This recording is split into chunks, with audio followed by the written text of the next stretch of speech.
Igsoon, nakahinumdum ba kamo sa kinabuhi ni Hesus sa dihang siya nilakaw ibabaw sa tubig? Inyo kanang makita sa Mateo 14, versikulo 22 hangtod sa 33. Yan ang adlaw, ang iyang matinunan, iyang gipauna sakay sa sakayan. Kanya si Hesus nagpabilin lang didto og miangat siya sa bungtod ug nagampo siya sa Dios. Hangtod sa pagkagabi na si Jesus naa paghihapon didto. Niadtong tungura mga igsoon, ang sakayan nga gisakyan siyang matinunan didto na sa lawod o gikuso-kuso na kini sa balod tungod sa kakusog sa hangin. Nianang pagkakadlawon mga igsoon, si Jesus miapas kanila ug naglakaw si Jesus ibabaw sa tubig. Ang iyang matinunan nahadlok silang tanan ug naninggit sila nga multo. Apan miingon si Jesus nga ayaw kamo kahadlok kay ako kini. Unya niya nang tungura igsuon, si Pedro miingon kang Hesus nga palakton siya sa tubig. Miyangyo siya ni Jesus nga mulakaw siya sa tubig ug miingon si Jesus nga dali ngari duol kanako. Si Pedro miduol kaniya ug nakalakaw si Pedro sa tubig mga igsoon.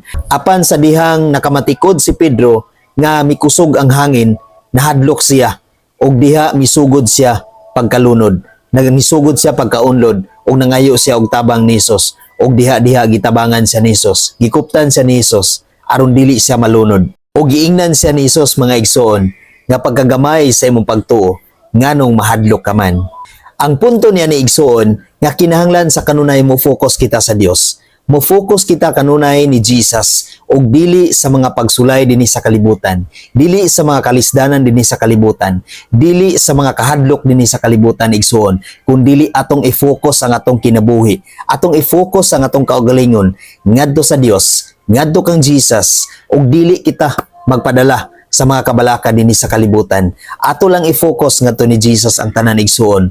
Tungod kay ang tanan adunay kasulbaran, kitang tanan tabangan ni Jesus, dili gid kita niya pasagdan. Kung kita mosampit kanunay ngadto kaniya, tabangan gid kita kanunay. Dili kita magpadala sa tanang hulga sa tong kinabuhi dinhi sa kalibutan, sa mga pagsulay, sa mga tentasyon, sa tanan igsuon nga atong ma-encounter. Atong i-focus ang atong kinabuhi, atong i-focus ang atong kaugalingon ngadto kang Jesus, aron dili kita madala o malunod sa mga problema o sa mga pagsulay sa atong kinabuhi igsoon.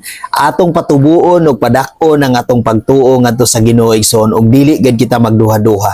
Tungod kay ang Ginoo andam nga mutabang og muluwas kanato. Ug ato gayong simbahon sa kanunay ang Ginoo sa tanang higayon o sa tanang panahon sa atong kinabuhi, sa tanang adlaw sa atong kinabuhi igsoon. God bless sa tanan.